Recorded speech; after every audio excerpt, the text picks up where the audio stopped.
A paz do Senhor Jesus esteja na sua vida. Seja muito bem-vindo ao canal da Faeste Academia, uma escola de educação teológica aqui do estado de Santa Catarina. Eu sou o pastor Reginaldo de Souza e nesta videoaula apresentaremos subsídios para a lição de número 6 do quarto trimestre de 2023 da EBD, Escola Bíblica Dominical, revista da CPAD para adultos, que tem como título Orando, Contribuindo e Fazendo Missões.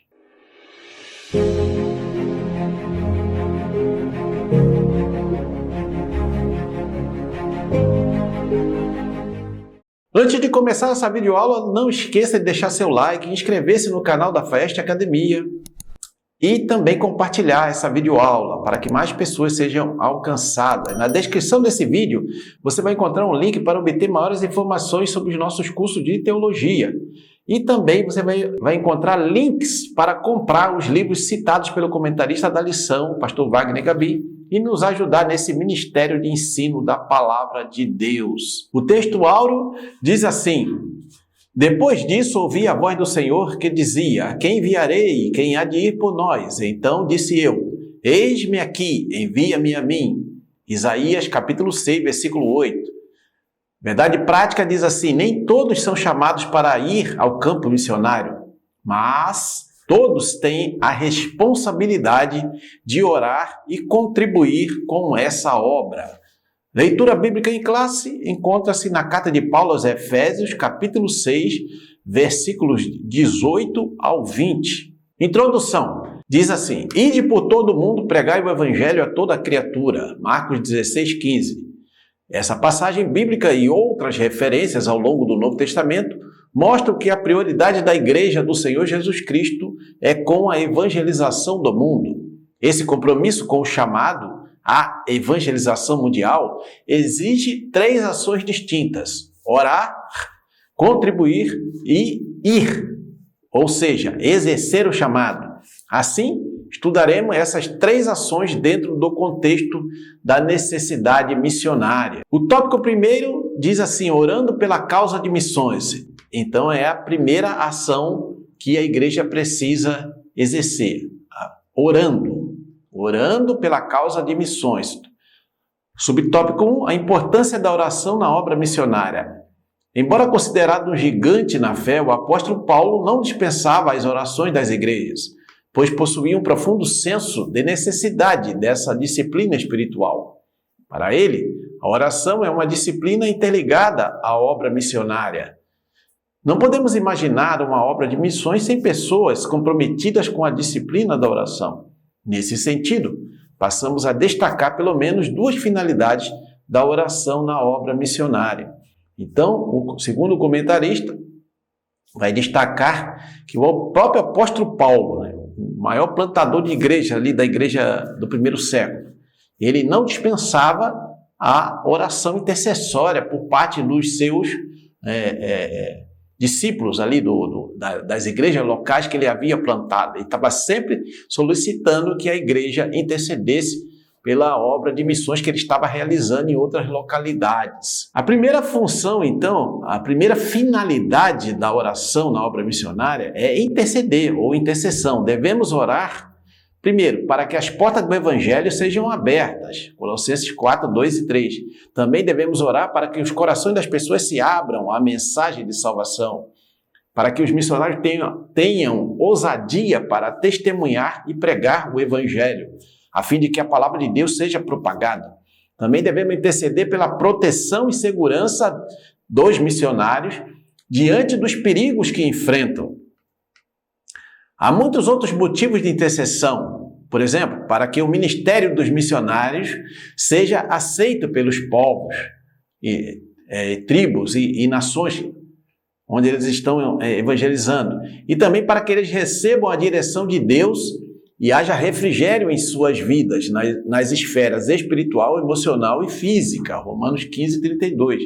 Então, tem vários propósitos para que os crentes possam interceder, para que Deus abra as portas, para que o evangelho possa alcançar pessoas não convertidas né, onde os missionários estão atuando, há muita guerra espiritual, muita opressão espiritual.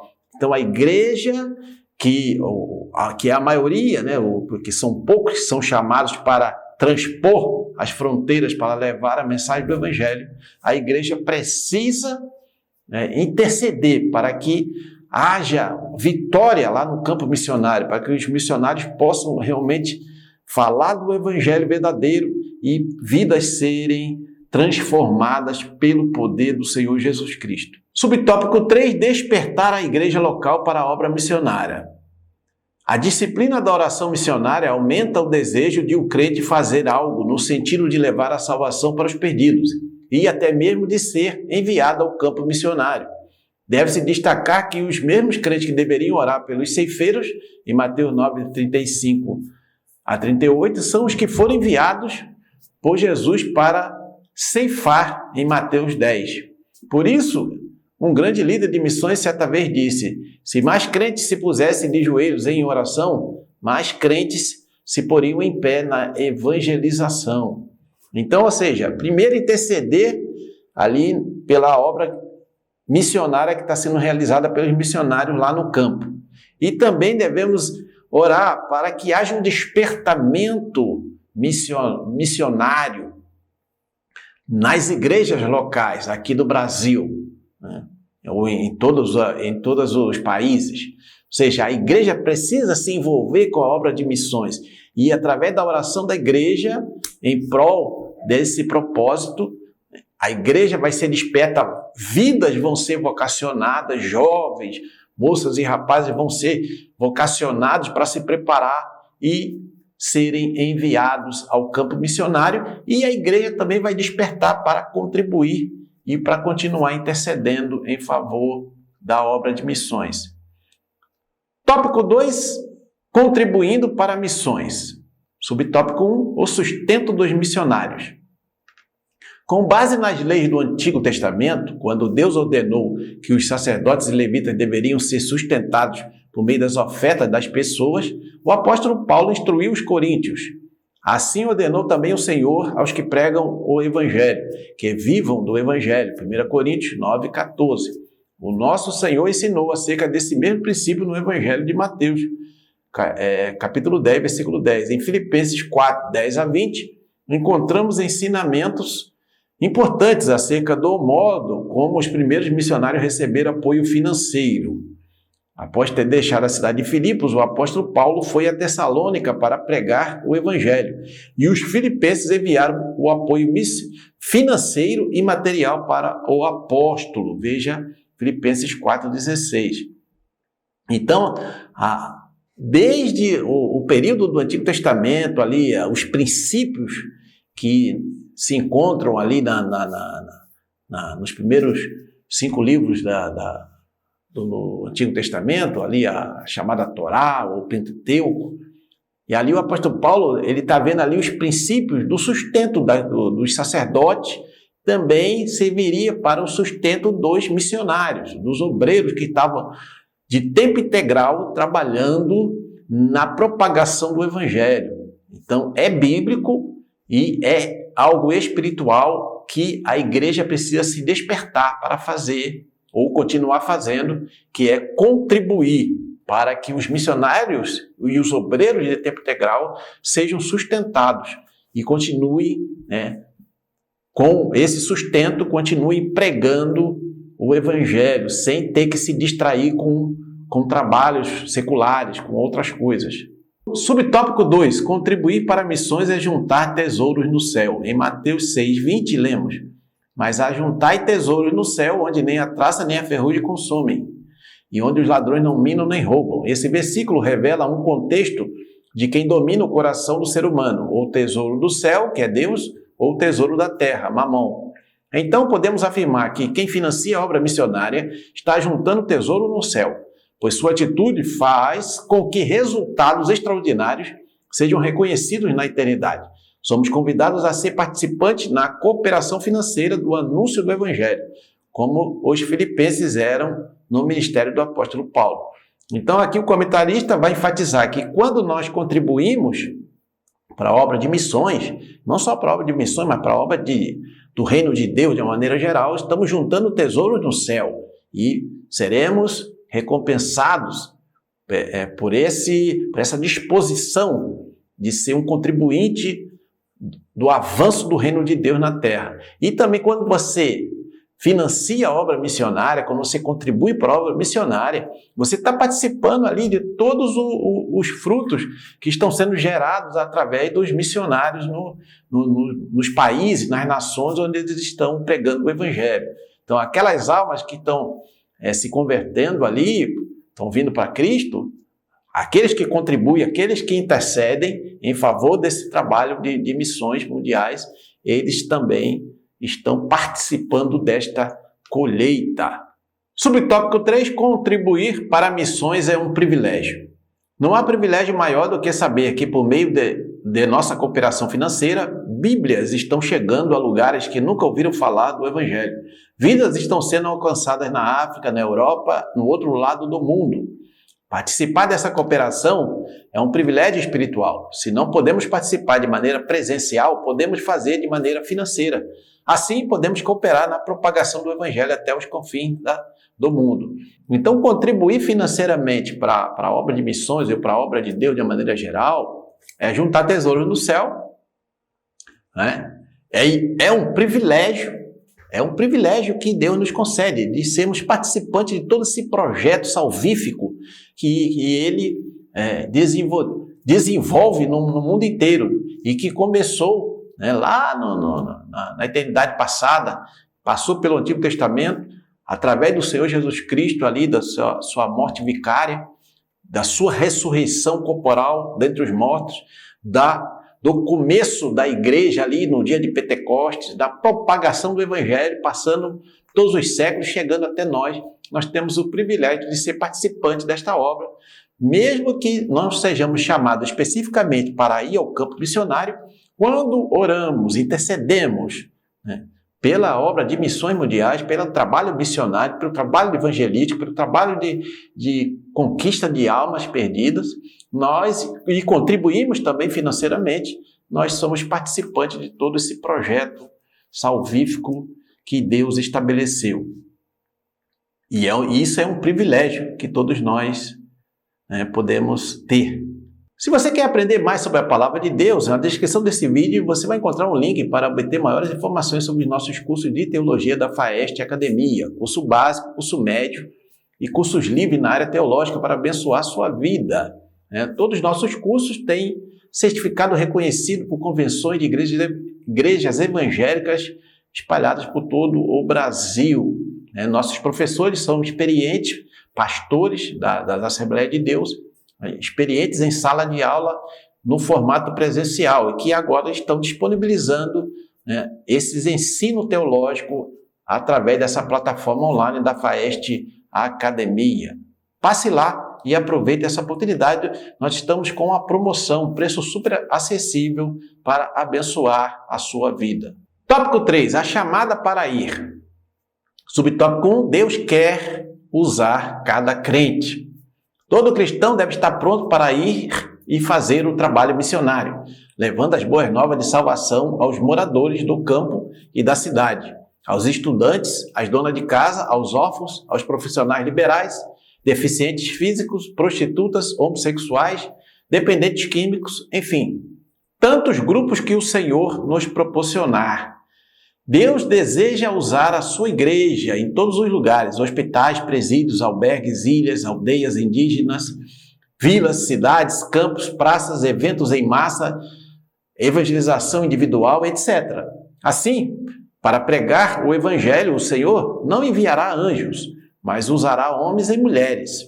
Todavia, há um preço a pagar, ou seja, a obediência à chamada missionária.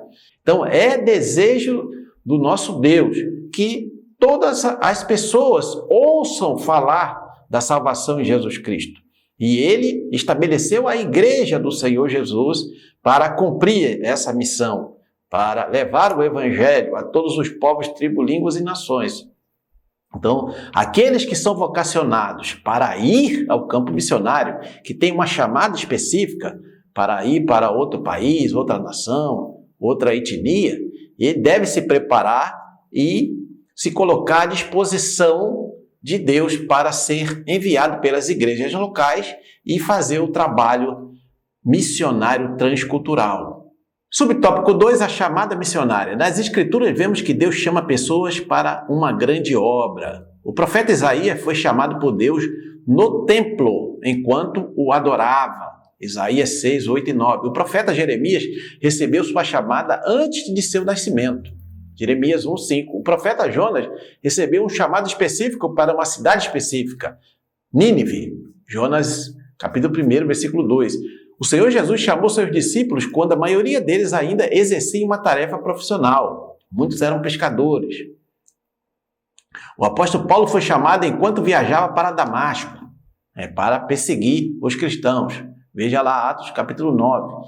Podemos perceber que não existe um único padrão de chamada missionária, mas é de suma importância reconhecer que a chamada para qualquer tipo de serviço relacionado ao reino de Cristo vem do próprio Deus, ou seja, segundo o comentarista, é Deus quem chama, é Deus quem vocaciona, é Deus quem levanta os missionários e os obreiros para fazer a sua obra. Ou seja, não é a própria pessoa que decide ir para tal país, para tal nação, para ser missionário. Não, é uma chamada específica da parte de Deus. Ele que é o que está no controle desta obra de missões mundiais. Hoje nós temos missionários espalhados pelo mundo inteiro, de várias igrejas locais, que estão ali trabalhando, ganhando almas para Jesus, mas foi Deus quem os chamou, foi Deus quem os capacitou, foi Deus quem os enviou por intermédio das igrejas locais, que têm ali o privilégio, o dever de interceder por esses missionários e missionárias e também contribuir financeiramente para que eles continuem fazendo a obra de Deus. Subtópico 3, caráter e testemunho na obra missionária. Além de ser chamado por Deus, é preciso fazer a diferença no cumprimento do ID de Jesus. Note a expressão, vós sois o sal da terra. Essa sentença nos remete ao caráter do cristão, pois carrega o sentido de trazer sabor, marcando a vida das pessoas por meio das nossas. Note também a expressão, vós sois a luz do mundo. Essa sentença traz a ideia do nosso testemunho pessoal, ou seja, a luz deve brilhar em meio às trevas, no contexto em que estamos inseridos. Então, aqui o comentarista quer enfatizar que o testemunho do cristão, e muito mais desse cristão que é vocacionado para ser um missionário, um evangelista, um ganhador de alma, tem que falar alto, porque ele é luz que vai trabalhar ali no meio das trevas. E ele tem que ser sal para que ele possa preservar o que é necessário ser preservado, mas ao mesmo tempo aquilo que não presta, ele tem que ser suficientemente preparado para saber distinguir, saber discernir ali o que é certo, o que é errado, o que pode prosseguir, o que deve ser retirado. Ou seja, o testemunho na vida de um missionário, ou missionária, de um evangelista, ou de um obreiro, de um cristão de uma maneira geral, ele precisa falar alto, né? Porque nós estamos representando o Senhor Jesus nessa sociedade que jaz no maligno, segundo o texto bíblico. Subtópico 4, o perfil do vocacionado. Podemos dizer que é um conjunto de competências necessárias ao desempenho do chamado missionário. Dentre elas, destacamos as seguintes. Primeiro, ser escolhido por Deus. Segundo, não ser neófito, ou seja, ingênuo. Terceiro, ser cheio do Espírito Santo. Quarto, ser reconhecido pela igreja. Quinto, ser aprovado nas tarefas locais da igreja local. Sexto, estar preparado espiritual, intelectual, psicológica e transculturalmente. Além de ser testados, cumpridores dos pré-requisitos acima, dependendo de Deus e perseverando nele. Ou seja, veja que Deus não chama qualquer um para fazer a sua obra de missões. Tem algumas características que são imprescindíveis, né?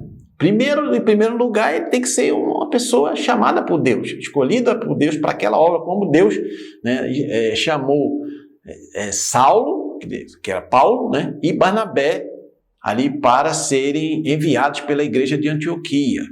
Ele não pode ser neófito. O que é neófito? É aquela pessoa que está começando, novo convertido, não conhece bem as doutrinas bíblicas, não conhece bem o texto bíblico, ele não tem ainda muitas experiências. Ele também precisa ser cheio do Espírito Santo, ser reconhecido pela igreja, ou seja, a igreja local precisa reconhecer a chamada que aquele obreiro tem, que aquele vocacionado tem. Ser aprovado nas tarefas locais, ele precisa começar ali na sua igreja local, trabalhando para Jesus ali, no bairro onde mora, na cidade onde ele está atuando. E também ele precisa estar preparado espiritualmente, intelectualmente, psicologicamente e transculturalmente. Ou seja, se ele vai trabalhar num país que fala um outro idioma, ele precisa ter um conhecimento mínimo daquele idioma para que ele possa ir atuar e pregar o evangelho lá naquele lugar. E também precisa ser testado. E, cumprindo todos esses pré-requisitos, ele tem que depender de Deus, não ficar dependente dos homens. Claro que aqui Deus levanta homens para orar, para interceder e para contribuir financeiramente, mas ele tem que depender de Deus e perseverar em seguir ao Senhor, não importam as circunstâncias adversas que ele tenha que enfrentar. Esse é o perfil do vocacionado para a obra missionária. Muito bem, estamos chegando à conclusão. Se você está sendo abençoado ou abençoada por essa videoaula, não esqueça de deixar seu like, inscrever-se no nosso canal da Festa Academia, compartilhar essa videoaula para que mais pessoas sejam alcançadas. Não se esqueça também o link para obter maiores informações sobre os nossos cursos de teologia da FAEST Academia.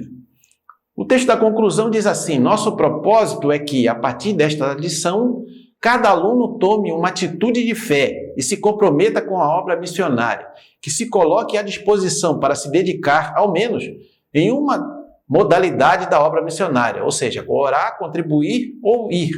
A Igreja de Cristo tem a incumbência divina de perseverar na proclamação da mensagem de salvação a toda criatura. É tempo de anunciar a salvação e Deus conta conosco para expandir o seu reino no mundo. Então, nenhum crente em Jesus Cristo, nenhum cristão pode se eximir da responsabilidade de participar da obra missionária, porque se ele não pode ir, se ele não é vocacionado para ir, ele não pode dar a desculpa de que não pode orar e que não pode contribuir financeiramente para a obra missionária. Esse foi o conteúdo desta lição. Deus abençoe seus estudos e nos encontramos na próxima videoaula, querendo Deus.